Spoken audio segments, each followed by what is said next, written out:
Peningkatan kapasitas sumber daya lembaga penyedia penanganan kekerasan perempuan, korban kekerasan, digelar Dinas Pemberdayaan Perempuan, Perlindungan Anak, Pengendalian Penduduk dan Keluarga Berencana Kabupaten Mimika sebagai upaya menjawab persoalan peningkatan kasus kekerasan terhadap perempuan dan anak yang akhir ini terjadi peningkatan di Mimika. Usai membuka kegiatan, Wakil Bupati Mimika Johannes Retop dalam sambutannya mengakui tingkat kekerasan terhadap perempuan dan anak di Mimika akhir ini kian marak terjadi. Bersama Kejaksaan Negeri Timika dikatakannya dirinya telah melakukan restorasi hukum untuk kasus kekerasan perempuan dengan peraturan baru yang dibuat oleh Kejaksaan Negeri Timika. Beberapa waktu lalu saya bersama Kejaksaan Negeri Timika juga sudah melakukan restorasi justice terkait dengan perempuan berkelahi dan persoalannya tidak sampai dengan dihukum sampai di pengadilan, tapi dengan aturan yang dibuat oleh Kejaksaan Negeri, ada aturan baru yang bisa diselesaikan secara restoratif justice, dan saya berikan apresiasi untuk itu supaya jangan ke depan terus terjadi kekerasan dan sampai ke pengadilan, karena akan mengganggu semua kita, pelayanan kita. Bapak Ibu, saudara-saudara sekalian,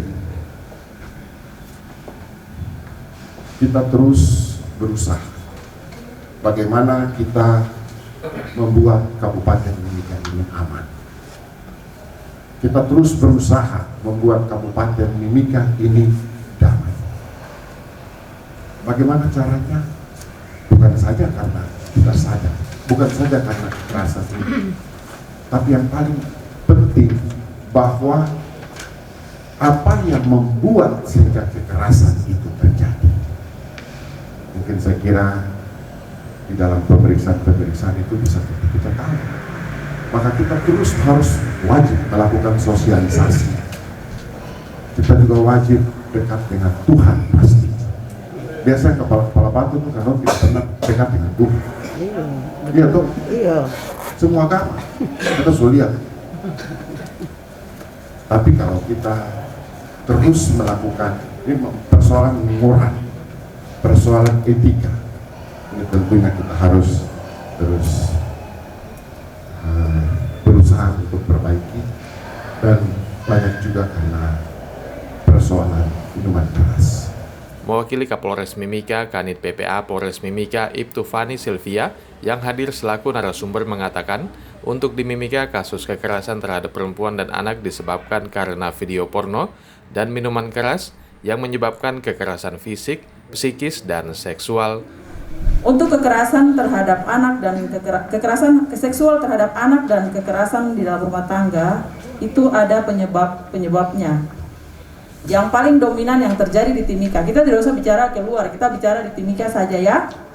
Untuk kekerasan atau penyebab-penyebab kekerasan yang terjadi, yang paling sekarang ini terjadi adalah untuk kekerasan seksual terhadap anak adalah video porno.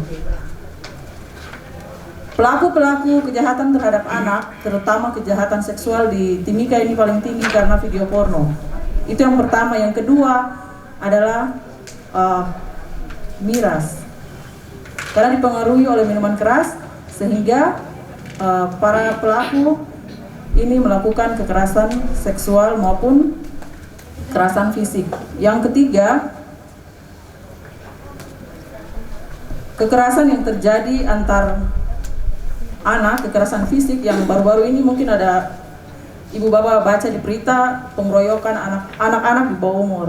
Ini juga kekerasan fisik anak dengan anak, pelaku anak, korban juga anak. Itu disebabkan karena rasa solidaritas antar teman, atau dong biasa bilang di Timika nih, geng-geng kah?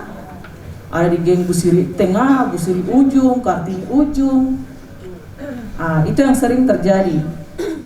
Kasih Intel Kejaksaan Negeri Mimika, Sastra Adi Wijaksana mengatakan upaya yang terbaik adalah pencegahan dini dengan memperbaiki komunikasi dengan keluarga di lingkungan masing-masing.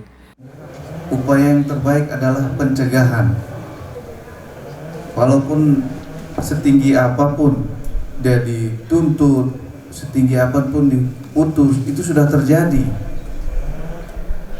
Kami, aparat penegak hukum dari pihak PPA, kejaksaan adalah benteng terakhir. Benteng terakhir seperti saya bilang tadi, setinggi apapun tuntutan hukumannya tidak berarti karena sudah terjadi kejadian. Lebih baik, alangkah lebih baiknya kita mencegah bersama-sama. Jangan sampai terjadi dengan cara kita tingkatkan, perbaiki komunikasi dengan anak, kepedulian terhadap anak, lingkungan kita, umpama di lingkungan ibu-ibu, bapak-bapak semua ada anak-anak. Luangkan waktu untuk berkomunikasi, bicara bagaimana nak di sekolah, ada apa, masalah apa di rumah, siapa saja teman-teman, pergaulan, supaya tahu. Dengan orang tua membuka diri, otomatis anak-anak akan lebih terbuka. Kebanyakan yang saya amati dan kita ketahui bersama, kejadian-kejadian yang tidak muncul ke permukaan itu dipendam sendiri oleh para korban karena takut untuk mengungkapkan, malu. Terkadang ada yang sudah mengungkapkan dimarahi. Nah itulah, hindarilah seperti itu. Kegiatan dihadiri oleh para tokoh agama, tokoh masyarakat, yayasan, forum anak, PIS remaja, serta orang tua korban kekerasan. Mimika, stop kekerasan. Mimika, stop kekerasan. Tim Liputan Papua MCTV.